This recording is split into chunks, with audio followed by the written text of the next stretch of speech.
ফাইনালে প্রতিপক্ষ হিসেবে কাকে চেয়েছিলেন?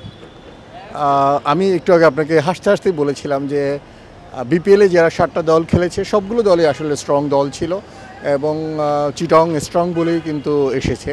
সো আমরা বেস্ট টিমকেই পেয়েছি। আই বিলিভ কালকের খেলাটা উত্তেজনামূলক হবে এবং খুব ভালো হবে। আমার মানে কম্পিটিশন হবে ইনশাল্লাহ।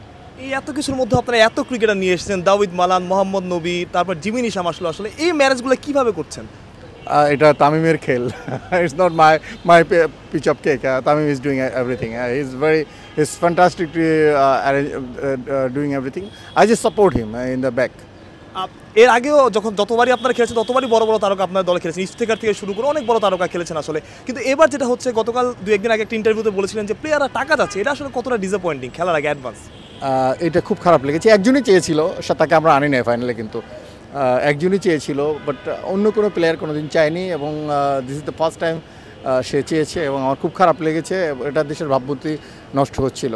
সো আমি মনে করি যেন আমরা সবাই মিলে যেন এটাকে আপ করতে পারি। আপনারা আছেন, সবাই আছেন, আমরা ক্রিকেটটাকে কীভাবে বড় করতে পারি, বিশ্বের বুকে ভালো মানে নিয়ে যেতে পারি, এই চিন্তাটা সবাই যেন আমরা করি ইনশাল্লাহ।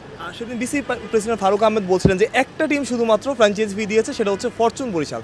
কিন্তু আসলে ভাই, আপনি টুর্নামেন্ট শুরু আগেও বলেছেন যে স্পন্সর খুঁজে পেতে খুবই কষ্ট হয়, আপনার মানুষের কাছে যেতে হয়। আসলে এটা আসলে কতটা ডিসঅ্যাপয়েন্টিং, আর এইভাবে আসলে চালিয়ে নেওয়াটা একটু কষ্টকর কিনা সব? জি, এটা আসলেই ডিসঅ্যাপয়েন্টিং। আমাদেরকে বিভিন্ন জায়গায় ঘুরতে হয়, স্পন্সর নিতে হয়, and very difficult to get the sponsor based on this infrastructure. So আমরা ফারুক ভাইকে বলেছি, ভাই আমাদের একটা ইনফ্রাস্ট্রাকচার করে দেন, যে ইনফ্রাস্ট্রাকচারে আমরা অনেক রাইটস পাবো, যে রাইটসের মাধ্যমে আসলে আমরা অ্যাটলিস্ট সাস্টেন করতে পারবো। আমরা 5 ইয়ার চালাচ্ছি, আশা করি আমরা যেন আমাদের মতো ফ্রাঞ্চাইজ যেন অ্যাটলিস্ট আরও 5-10 ইয়ার্স আপনাদের সাথে থাকতে পারে, এই ধরনের ব্যবস্থা করে দেন please. As a captain Tamim Iqbal আসলে কতটা দুর্দান্ত, এবং আপনি আসলে তামিম ইকবাল কীভাবে রেট করেন? দেখেন, তামিম এবং myself is look like brother. So and he is আমি মনে করি his team, not my team really. So he feel also like this.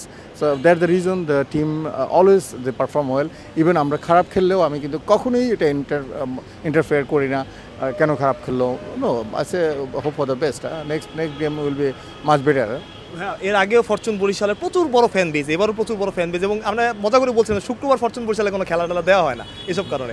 তো কালকে শুক্রবার অনেক বড় ফ্যান আসবে, কিন্তু ফ্যানদের একটা আক্ষেপ ছিল গতবার যে গ্লোবাল সুপার লিগে ফরচুন বরিশাল খেলে নেয়, আপনি হয়তো দেখেছেন কমেন্ট বক্সে। এবার যদি সুযোগ হয়, জুলাই 18 তারিখ থেকে 10 বা 12 তারিখ থেকে গ্লোবাল সুপার লিগ শুরু হবে, ফরচুন বরিশাল খেলবে কিনা?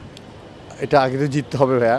যদি জিতি এবং আমরা যদি কল পাই, ইনশাআল্লাহ এবার খেলবো। যেহেতু তামিম ফ্রি হয়ে গেছে, Tamim he is not in national team anymore, so we wish we can play. Last একটা প্রশ্ন আসে, অনেক বিদেশি তারকা এসেছে, তারপর নূর আহমেদ, অ্যাডাম মিলনের কথা আপনারা বলেছিলেন যে আসার কথা ছিল, কেন শেষমেশ আসলো না? দেখেন, অ্যাডাম মিললে কিন্তু তাদের কোয়ালিফাই, তারা খেলছে আজকে, সো কীভাবে আসবে? There is no question. So that the reason we can't bring them. একটা প্রশ্ন শুধু, মিজানুর রহমান নিজেও এখন তারকা, আপনি নিশ্চয়ই মানুষের রিয়াকশনগুলো দেখেন হয়তো বা টিভিতে বা ইয়েতে, আমিও কালকে মানুষের জিজ্ঞেস করছিলাম, সবাই আপনাকে পছন্দ করেন, সোশ্যাল মিডিয়াও আপনার ব্যাপারে সবাই খুব পজিটিভ। এই ব্যাপারটা কীভাবে এনজয় করেন, বা আগে এই জিনিসটা নোটিস করেছেন কিনা?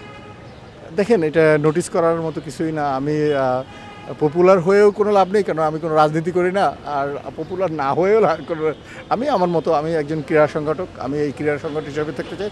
এইটা যদি পপুলার হয়, ক্রীড়া সংগঠক হিসেবে পপুলার হয়, that's really for me amazing.